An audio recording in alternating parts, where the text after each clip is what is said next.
Hi guys, I just want to do a quick review of these binoculars. Hopefully that will help someone who's out trying to decide if these are going to work for them or not.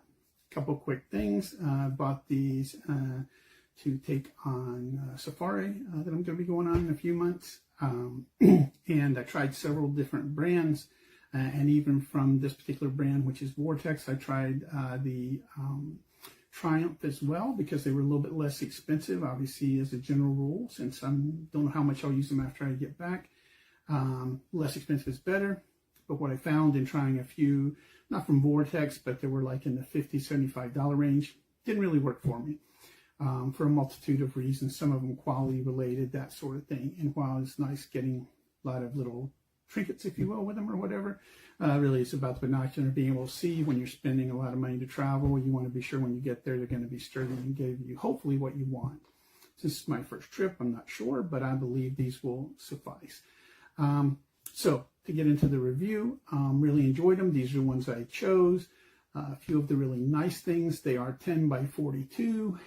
They do come in, I believe, an 8 by 42 as well. But a couple of things, they obviously come with lens covers, and these are nice. These lens covers, which the others that I tried, one pair had internal.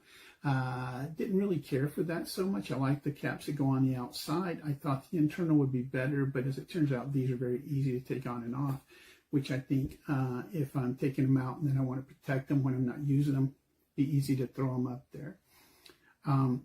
The eye caps for me was one of the big things, and part of the reason I chose this set, and part of the reason I'm not even going to try the Diamondbacks. The Diamondbacks by Vortex are about $100 more. I think they have a little bit better glass supposedly, although I don't know that me being a novice at this would really be able to tell the difference. Even 150s, probably the sweet spot that I want to spend, which is what these cost.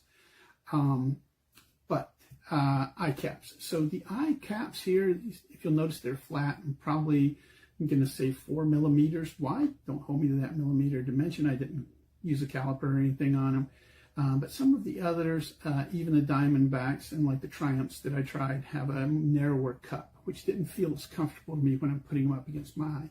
And for me, that's the thing. If they're not comfortable, am I going to really want to use them for long periods of time? I'm hoping that I'll see the animals up close, but if I'm looking at a distance or things like that, I want to feel comfortable with these being there.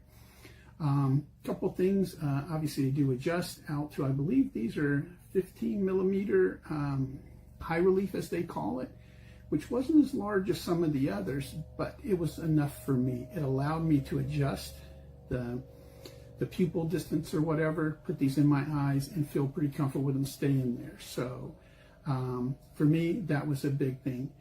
I would have probably preferred that they have different detents on the eye cups, but I also think for me, I'm probably going to use them fully extended 99% of the time, because I don't need glasses for anything other than reading.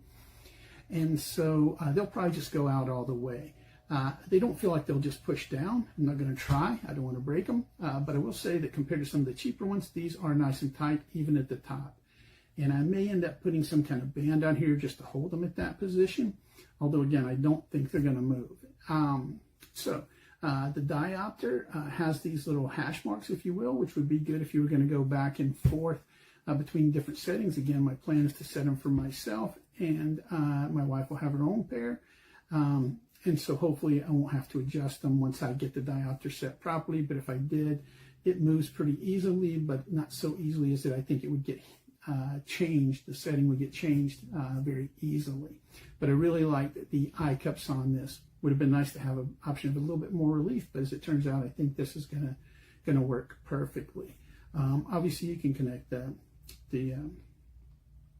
strap here, the neck strap, on here. They're very hardy, feel good, have a good feel to them as far as rubbery feel. They are warranted for life. Vortex has a ton of people who are fanboys or whatever, if you will, of their warranty. Some really good examples of them taking care of that. I hope you never have to take advantage of it. I certainly hope I never have to take advantage. But I guess it's nice knowing that even $150 is protected if you needed to. And certainly if you were going to buy, say, the Diamondbacks at $250 or Viper at $600, having a nice warranty that's backed here in the U.S. for U.S. customers, that would be great. Obviously it comes with manuals telling you how to set up the case, which this is called the glass pack. It's the same with all of their, at least at this level, binoculars. It's very nice, little padded.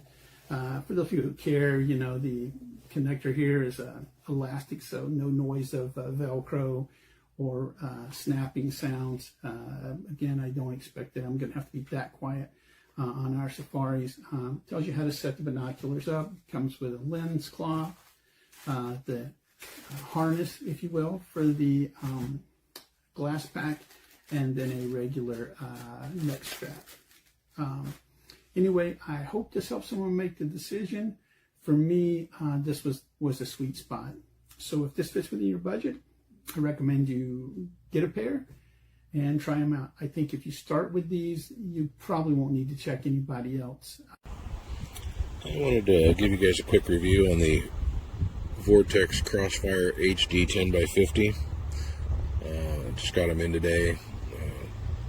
A lot of things to like here. Nice grip on them. Have this new style of tethered covers. Really like the way they put that on the objective lenses. The eyepieces, though, still have this odd thing. It never really works for me. It doesn't work well with the binocular harnesses that I use. But the glasses themselves are top-notch. You can't go wrong with these. Like I said, very bright, very, very clear, very easy to focus. You have this easy to adjust eye relief. Also, your left eye and your right eye adjustments, focus adjustments, are very easy to manipulate, even if you were wearing gloves. The things I don't really like I said, are the fact that this doesn't tether like the objective lenses. It'd be nice if it could just come off and hang below the unit like this. I really like their case, but their binocular harness system, I'm not a fan of it. It just doesn't work for me. So I just use another style of harness that works out well. But in reviewing the glasses themselves, I think they are 5-star, and with their track record, Vortex's track record, and their excellent warranty, you really can't go wrong for what you pay for these. So anyway, that's my review on the Vortex Crossfire HD 10x50. Different views here. Very easy to manipulate. Anyway, 5 stars. Get yourself a pair.